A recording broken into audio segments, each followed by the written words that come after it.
My name is Brian Gaynor. I am a local consultant here in Portlaoise, and I was part of the team that helped develop a biodiversity action plan for Portlaoise alongside my colleague Dr. Fiona McGowan, who's an ecologist.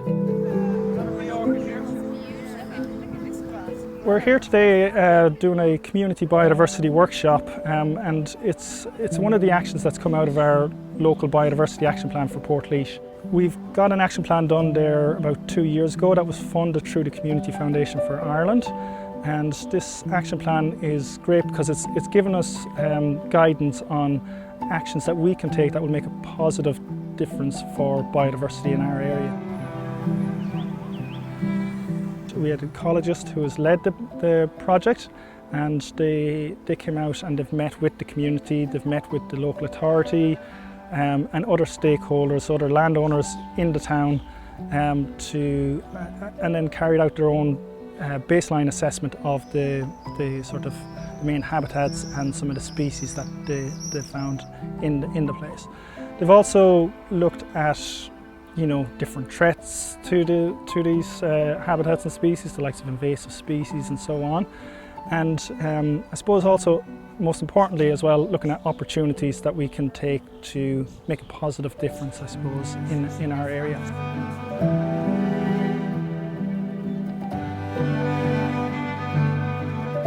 One of the big actions that we've taken in our community is looking at our grasslands, and I think this is something that applies to all towns and villages and communities across the country.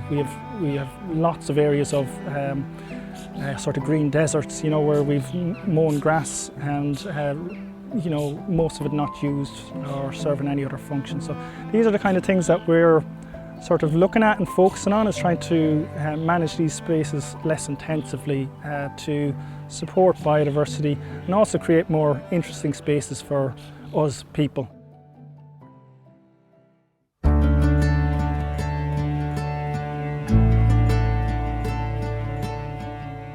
We're here in Abbeyleix Community Gardens, where I would work as a volunteer, both with the community garden group here and then with our kind of umbrella group, which is Abbeyleix Tidy Towns.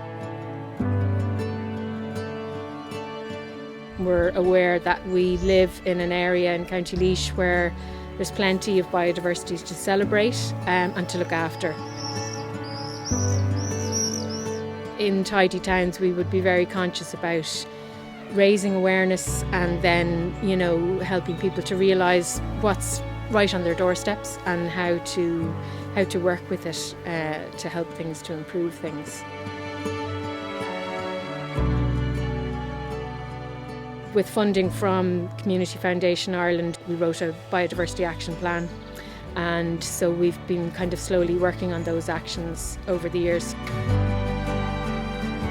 For tonight's walk, we got out and had a look at the results of some of those actions and some of the projects that are still ongoing.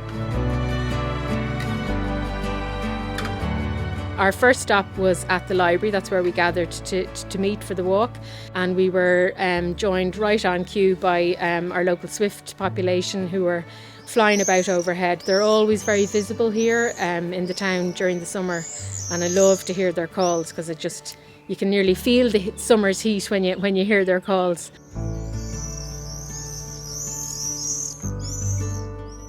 There's swift boxes were put in by Birdwatch Ireland a couple of years ago. People know vaguely that they're flying overhead, and they know that they come here for the summertime, but they don't realise about their amazing life cycle and how so much of it is spent on the wing, and how important having little cracks and crevices is to them, and how the way we've changed the way we look after our buildings in recent years has meant big problems for the swifts, and how putting in those boxes, or ideally putting in swift bricks when you're building buildings, is really important.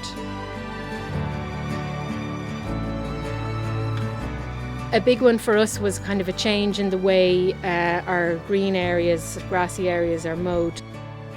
We were up at Heritage House, up at the top of the town, so we looked at a couple of examples where we have what we call short wildflower meadows, and they're grassy areas that are cut maybe about once a month.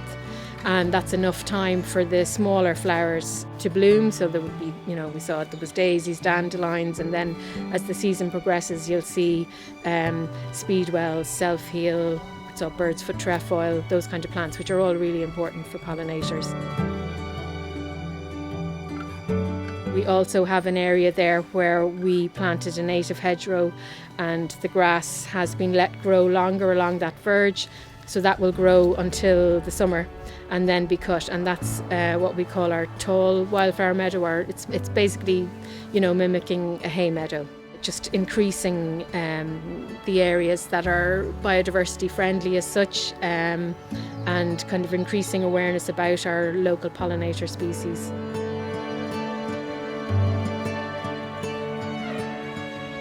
Another project that we looked at is our garden of reflection, and it was a wide curb of tarmac. It was grey-black tarmac. With the help of the County Council and with funding from Community Foundation Ireland, we opened up the tarmac area and have put in a bed, triangular bed, and benches beside it, and we put together a planting plan to make sure that there's a bit of colour, a bit of interest there all the year round, and it's proved to be a lovely spot that's very popular with people that would be walking the road, take a rest on the way up and pause for reflection, and it's serving a few purposes there.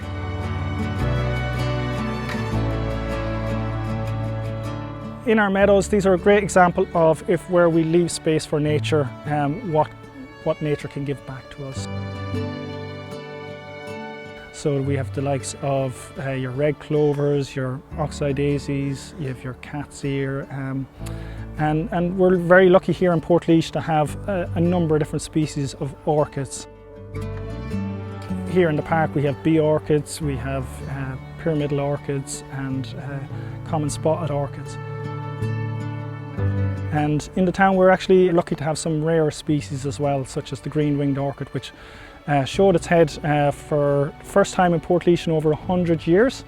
During the COVID pandemic and the first lockdown, one of them raised its head in a housing estate just because it was being less intensively managed. And so I suppose it's just a great example of what can happen if we just give nature a chance. In terms of getting people involved, I suppose a tip is really to try get the message out there when you're doing the process. So to as wide an audience within your community as possible, your schools, your GA clubs and other sports groups, even down to your churches and working with the local authority as well.